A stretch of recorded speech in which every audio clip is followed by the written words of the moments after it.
अब कुछ दिन पूर्व हमने एक पोस्टर देखा जो धीरेन्द्र शास्त्री के आधिकारिक चैनल से प्रकाशित किया गया था। इंस्टाग्राम, फेसबुक, ट्विटर सब जगह था। हमने वो पोस्टर अपलोड किया तो लोगों ने कहा फेक आईडी है, पहले जांच पड़ताल कर लो। हमने जांच पड़ताल करके ही वो डाली थी। अंबेडकर को क्या लिखा है, भारतीय संविधान निर्माता भारत रत्न बाबा साहब अंबेडकर को कोटि कोटि नमन कर रहा था धीरेन्द्र। अब अंबेडकर ने क्या किया है, अंबेडकर ने जो 22 प्रतिज्ञा ली थी उसमें कहा अंबेडकर ने कि मैं ब्रह्मा विष्णु महेश इत्यादि त्रिदेवों पर श्रद्धा नहीं रखता हूं, सनातनी वर्णाश्रमोचित व्यवस्था को नहीं मानता था। एक कार्टून बड़ा प्रसिद्ध हुआ था जिसमें राम और कृष्ण दोनों पर ब्रह्मावतारों को पेड़ में बांधकर अंबेडकर कोड़े से मार रहा है। अंबेडकर ने मनुस्मृति जैसे सर्वमान्य सनातनी शास्त्र का दहन किया, विरोध किया। अंबेडकर नास्तिक बौद्ध बन गया। अंबेडकर का बाप सूबेदार था। अंबेडकर पढ़ा मिशनरी स्कूल में, लेकिन अंबेडकर ने गाली दी ब्राह्मणों को। हालांकि अंबेडकर का स्वयं का सरनेम भी अंबेडकर नहीं था, उसने भी ब्राह्मण से उधार लिया वो सरनेम। और संविधान निर्माता की जहां तक बात है तो उस समिति में कितने लोग थे और किस पद पर थे ये अब किसी का छिपा हुआ रहस्य नहीं है। अंबेडकर की उस समिति में क्या हैसियत थी और उसकी बात का क्या महत्व था, इसको कहीं भी आप पुष्ट कर सकते हैं। तो ऐसा व्यक्ति जो भगवान श्री रामचंद्र जी को भगवान न मानता हो, अपितु जिसने इतने घृणित शब्दावली का प्रयोग किया कि कौशल्या जी को उनके दामाद ऋष्यशृंग से बेटा हुआ था, इतनी घृणित बात जिसने कही, उस व्यक्ति को ये धीरेन्द्र, ये नालायक प्रणाम कर रहा है।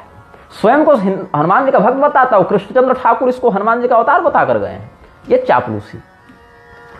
जिस व्यक्ति ने वर्णाश्रम व्यवस्था का विरोध किया, जिस व्यक्ति ने स्वयं अंग्रेजों की गुलामी की और गाली ब्राह्मणों को दी, जिस व्यक्ति ने सदैव सनातनी देवताओं का तिरस्कार किया, अपमान किया, हिंदुत्व को जिसने बीमारी कहा, सनातन धर्म को भारत की बीमारी कहा, जिसने वर्णाश्रम व्यवस्था को बीमारी कहा,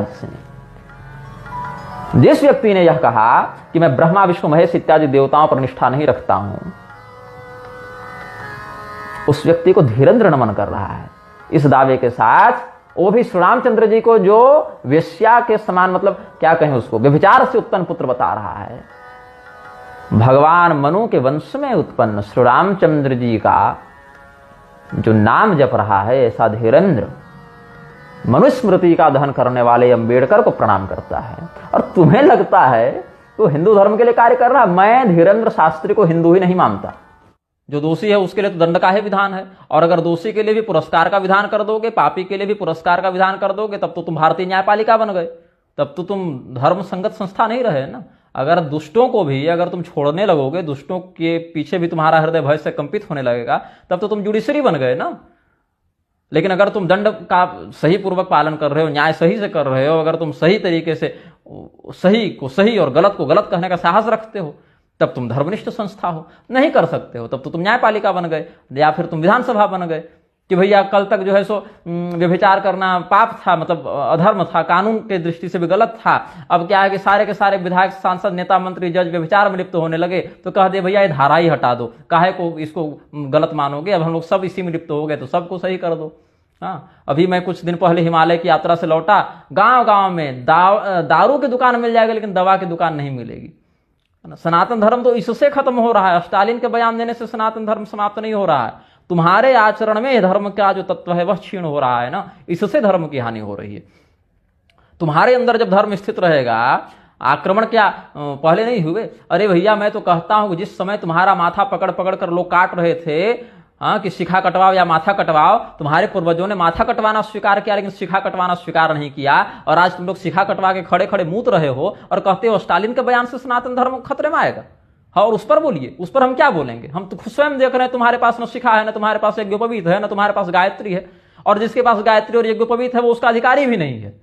तो कुल मिला के जिसको करना है वो करता नहीं, जिसको नहीं करना है वो उसी के पीछे मर रहा है। तो स्टालिन क्या हानि करेगा धर्म की? हानि तो तुम कर रहे हो।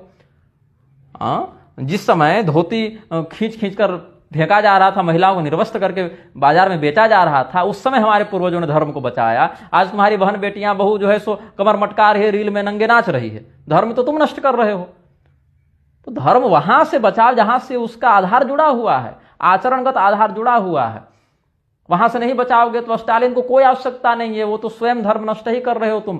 40-50 वर्ष जाते जाते देखो, धोती साड़ी से जींस पैंट पर आ गए, जींस पैंट के बाद मिनी स्कर्ट पर आ गए, उस बाद नंगे घूमने लगे। लड़कियां जो है सो अंडरवियर में घूम रही हैं, लड़के साड़ी पहन के घूम रहे हैं, शिखा कटवा के घूम रहे हो, जनेऊ तोड़ के घूम रहे हो। उसके बाद भी शुद्धि अशुद्धि का भेद नहीं, जूठा सखरी का भेद नहीं, उच्छिष्ट का भेद नहीं, बासी यातयाम का भेद नहीं। और इतना तक छोड़ दो और तो और हटा दो, तुमको तो इतना भी भेद नहीं अब समझ में आ रहा है कि हमारे सनातन धर्म के मान्य ग्रंथों को कम से कम प्रामाणिक ही मान ले। नहीं, वहां भी ये मिलावट है, ये ऐसा है, भगवान ऐसा नहीं कर सकते, वैसा कर दिए, ये सही वो गलत में लगे रहो फिर। तो इससे जो है धर्म की हानि तो युगगत रूप से हो रही है। अपने साथ कुत्ता सुला रहे हो, अपने साथ बिल्ली सुला रहे हो, अपने साथ सुअर पाल रहे हो, अपने साथ कुत्ता सुला रहे हो, उससे रक्षाबंधन कर रहे हो। हाँ, कुत्ता के माथा में तिलक लग रहा है, कुत्ता को राखी बांधी जा रही है, कुत्ता से राखी बंधवाई जा रही है। अरे भैया, कुत्ता को अपनी माँ के पास भेजो, एक आध भाई पैदा करवा लो। हाँ, बुरा लगेगा सुनने में, लेकिन सुनो, और अगर नहीं समझ में आ रहा तो फिर से इसको रिपीट मार कर सुनना।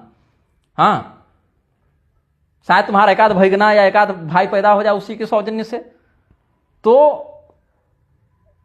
कुत्ता तो तुमसे श्रेष्ठ है, बल्कि कुछ पुण्य किया होगा जो तुम्हारे साथ बढ़िया सोफा में सो रहा है और 10 तरह का पकवान खा रहा है। वो पशु होकर मनुष्य योनि का सुख भोग रहा है, तो मनुष्य होकर पशुता किए जा रहे हो।